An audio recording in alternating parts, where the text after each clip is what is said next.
ಈ ಹಿಂದೆ ನಾವು ಪುತ್ತೂರಿನ ಪ್ರೆಸ್ ಕ್ಲಬ್ಬಲ್ಲಿ ನಾವೊಂದು ಮಾಹಿತಿ ಕೊಟ್ಟಿರ್ತೇವೆ. ನಮ್ಮ ವಿಶ್ವಕರ್ಮ ಸಮಾಜದ ಒಂದು ಮಹಿಳೆಗೆ ಆದಂಥ ಅನ್ಯಾಯಕ್ಕೆ ಇದರ ಬಗ್ಗೆ ಹಿಂದಿನ ಒಂದು ಪತ್ರಿಕಾಗೋಷ್ಠಿಯಲ್ಲಿ PG ಜಗನ್ನಿವಾಸರವರು ಅವರು ಕೊಟ್ಟಂತಹ ವಚನ ಭ್ರಷ್ಟರಾಗಿರುತ್ತಾರೆ.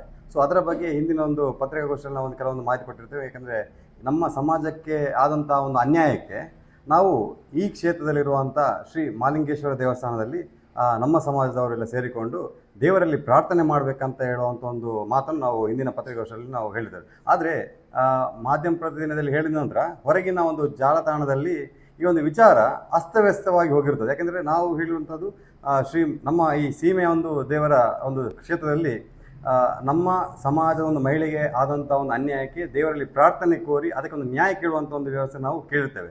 ಆದರೆ ಜಾಲತಾಣದಲ್ಲಿ ಹೇಗೆ ಆಗಿದೆ ಅಂದರೆ, ಇವರು ವಿಶ್ವಕರ್ಮ ಸಮಾಜದವರು ಪ್ರತಿಭಟನೆ ಮಾಡ್ತಾರೆ, ದೇವರೆದುರಲ್ಲಿ ಧ್ವಜಸ್ತಂಭದಲ್ಲಿ ನಿಂತುಕೊಂಡು ಒಂದು ಪ್ರತಿಭಟನೆ ಮಾಡ್ತಾರೆ. ಆದರೆ ನೋಡಿ, ನಾವು ಒಂದು ವಿಶ್ವಬ್ರಾಹ್ಮಣ ಸಮಾಜಕ್ಕೆ ಸೇರುವಂಥ ನಾವೊಂದು ಆಗಿರ್ತೇವೆ. ನಮಗೆ ಒಂದು ಧಾರ್ಮಿಕ ಕ್ಷೇತ್ರದಲ್ಲಿ ಯಾವ ರೀತಿಯಲ್ಲಿ ನಡೆದುಕೊಂಡು ಬರಬೇಕಂತ ಒಂದು ಶಿಸ್ತು ನಮ್ಮಲ್ಲಿದೆ. ನಾವು ಕೂಡ ಜಪ ಮಾಡ್ತೇವೆ, ಹಾಗೂ ಮಡಿ ಮೇಲಿಗೆ ಕೂಡ ಕೆಲವೊಂದು ಕ್ರಮಗಳಿರ್ತದೆ. ಅದೆಲ್ಲವೂ ಕೂಡ ನಾವು ಆಚರಣೆ ಮಾಡಿಕೊಂಡು ಬಂದಿರುವಂಥದ್ದು. ಒಂದು ಕ್ಷೇತ್ರದಲ್ಲಿರುವಂಥ ಒಂದು ಆ ದೇವರಿಗೆ ಗೌರವ ಕೊಡುವಂಥದ್ದೊಂದು ನಾವು ಹುಟ್ಟಿನಿಂದಲೂ ನಮಗೆ ಒಂದು ಹಿರಿಯರು ಹಾಗೂ ದೀಕ್ಷೆ ಕೊಟ್ಟವರು ಹೇಳುವಂಥ ಒಂದು ವಿಚಾರ ತುಂಬ ಇದೆ. ಆದರೆ ನನಗೆ ಬಂದಿರೋ ಮಾಹಿತಿ ಪ್ರಕಾರ ಇವತ್ತೊಂದು ವಿಚಾರ ಬಂತು. ನಮ್ಮ ಮಾಲಿಂಗೇಶ್ವರ ದೇವಸ್ಥಾನದ ಸಂರಕ್ಷಣಾ ಸಮಿತಿಯವರು ಹೇಳ್ತಾರೆ, ವಿಶ್ವಕರ್ಮ ಸಮಾಜದವರು ಆ ಪತ್ರಿಕಾಗೋಷ್ಠಿಯಲ್ಲಿದ್ದವರಿಗೆ ದೇವಸ್ಥಾನದೊಳಗೆ ಪ್ರವೇಶ ಮಾಡಲಿಕ್ಕೆ ಬಿಡುವುದಿಲ್ಲ, ಅವರನ್ನು ಹೊರದಬ್ತೇವೆ. ಇದೆಲ್ಲ ಒಂದು ನಾವು ಹೇಳಿದಂಥ ಮಾತಿಗೆ ಒಂದು ತಪ್ಪು ಕಲ್ಪನೆ ಇಟ್ಕೊಂಡು ನಾವು ನೋಡಿ, ನಾವೊಂದು ಮಹಿಳೆಗೆ ಅನ್ಯಾಯದ ವಿಚಾರವನ್ನು ನಾವು ಪತ್ರಿಕಾಗೋಷ್ಠಿಯಲ್ಲಿ ನಾವು ಮಾಹಿತಿ ಕೊಟ್ಟಿರ್ತೇವೆ. ಅದಕ್ಕೋಸ್ಕರ ನಾವು ಪ್ರೆಸ್ ಮೀಟ್ ಮಾಡಿರುವಂಥದ್ದು. ಆದರೆ ಅಲ್ಲಿ ಹೇಳಿದ ವಿಚಾರ ಆ ಜಗನ್ನಿವಾಸರಾವ್ ಅವರಿಗೆ ಒಂದು ಸಪೋರ್ಟ್ ಆಗಿ, ಯಾಕಂದ್ರೆ ನೋಡಿ, ಒಂದು ಮೈಲಿಗೆಲ್ಲಿರುವಾಗ ಅವರಿಗೊಂದು ಇದು ಡೆಲಿವರಿ ಆಗೋ ಟೈಮಲ್ಲಿ ಅವರು ದೇವಸ್ಥಾನಕ್ಕೆ ಹೋಗುವಂಥ ವಿಚಾರ ಆಗಿರ್ಬೋದು, ಅದು ನಮಗೆ ಹೇಳೋದು ಸೂತಕಲ್ಲಿರ್ತದೆ. ಆಗ ನಮಗೆ ನೋಡಿ, ನಾವು ದೇವಸ್ಥಾನದ ಪಾವಿತ್ರ್ಯತೆಯನ್ನು ಉಳಿಸುವಂಥ ಒಂದು ವ್ಯಕ್ತಿತ್ವ ನಮ್ಗೆ ಇರಬೇಕು. ನೋಡಿ, ಒಂದು ಸಂಸ್ಥೆ ಅಂತ ಹೇಳಿದರೆ ನಾವು ಇಲ್ಲಿ ತಪ್ಪಾಗಿದೆ, ಈ ತಪ್ಪನ್ನು ಸರಿ, ಈ ಕೊಡಿ ಏರುವ ಸಂದರ್ಭದಲ್ಲಿ ಆಗಿರ್ಬೋದು, ನಮ್ಮ ಉತ್ಸವ ಸಂದರ್ಭದಲ್ಲಿ ಸರಿ, ಈ ಸಂದರ್ಭದಲ್ಲಿ ನೀವು ಬರಬೇಡಿ, ಯಾಕಂದ್ರೆ ಹೀಗೆ ವಿಚಾರಗಳಿದೆ, ನಮ್ಮ ಪಾವಿತ್ರ್ಯವನ್ನು ನಾವು ಉಳಿಸುವ, ನಾವು ಬೆಳೆಸುವ. ನೋಡಿ, ಅಂಥದ್ದಿದ್ರೆ ನಾವು ಕೂಡ ಒಟ್ಟಿಗಿರ್ತೇವೆ, ಎಲ್ಲ ವಿಷಯ ನಾವು ಇರ್ತೇವೆ, ಇಲ್ಲ ಹೇಳೋದಿಲ್ಲ. ಆದರೆ ನಾವು ಒಂದು ಮಹಿಳೆಗೆ ಒಂದು ಅನ್ಯಾಯ ಆಗಿದೆ, ಆ ಮಹಿಳೆಯನ್ನೇ ದೂಷಿಸ್ತಾ ಇರ್ತಾರೆ. ಯಾಕಂದರೆ ಹುಡುಗನ ಬಗ್ಗೆ ಯಾವುದೊಂದು ಮಾಹಿತಿ ಕೊಡ್ತಾ ಇಲ್ಲ. ಹಾಗೆ ಇದು ಸರಿಯಾ ತಪ್ಪ? ಯಾಕಂದ್ರೆ ನೋಡಿ, ನಾವು ಇವತ್ತು ನೋಡಿ, ನಾವು ಹೇಳಿದ ಹಾಗೆ ನಾವು ಕೊಟ್ಟ ಮಾತಿನಂತೆ ಇಂದು ಬೆಳಿಗ್ಗೆ 9:10 ಗಂಟೆಯ ಸಂದರ್ಭದಲ್ಲಿ ನಾವು ಕ್ಷೇತ್ರದ ದೇವಸ್ಥಾನಕ್ಕೆ ಹೋದೆವು. ಮಾಲಿಂಗೇಶ್ವರದಲ್ಲಿ ನಾವು ಪ್ರಾರ್ಥನೆ ಮಾಡಿದ್ವಿ. ಅಲ್ಲಿಯ ಪ್ರಧಾನ ಅರ್ಚಕರಲ್ಲಿ ನಮಗೆ ಪ್ರಾರ್ಥನೆ ಮಾಡುವಲ್ಲಿ ಒಂದು ತುಂಬ ರೀತಿಯಲ್ಲಿ ಸಹಕರಿಸಿದೆ. ನಮಗೇನಾಗಿದೆ, ನಮಗೆ ಕಷ್ಟ ಆದದ್ದು ನಮ್ಮ ಮಹಿಳೆ ಆದಂಥ ಒಂದು ಅನ್ಯಾಯಕ್ಕೆ ನಾವು ದೇವರಲ್ಲಿ ಪ್ರಾರ್ಥನೆ ಮಾಡುವ ಒಂದೇ ವಿಚಾರ ಹೇಳಿದ್ದೇವೆ, ಹೀಗೆ ಅನ್ಯಾಯ ಆಗಿರ್ತದೆ, ಈ ಅನ್ಯಾಯದಕ್ಕೆ ನೀವು ಮಾಲಿಂಗೇಶ್ವರ ನೀನೇ ಅದಕ್ಕೆ ಕಾಪಾಡಬೇಕು, ನೀನೇ ಅದಕ್ಕೆ ನ್ಯಾಯ ದೊರಕಿಸಿಕೊಡ್ಬೇಕು. ಹಾಗಿರುವಾಗ ನಾವು ದೇವರಲ್ಲಿ ನ್ಯಾಯ ಕೇಳುತ್ತೇವೆ. ನಾವು ಕೊಟ್ಟ ಮಾತಿನಂತೆ ನಾವು ಕ್ಷೇತ್ರದಲ್ಲ ಈ ಸೀಮೆಯ ಒಂದು ದೇವರಲ್ಲಿ ಕೇಳುವಂಥ ಪ್ರಾರ್ಥನೆ ಇಷ್ಟೇ.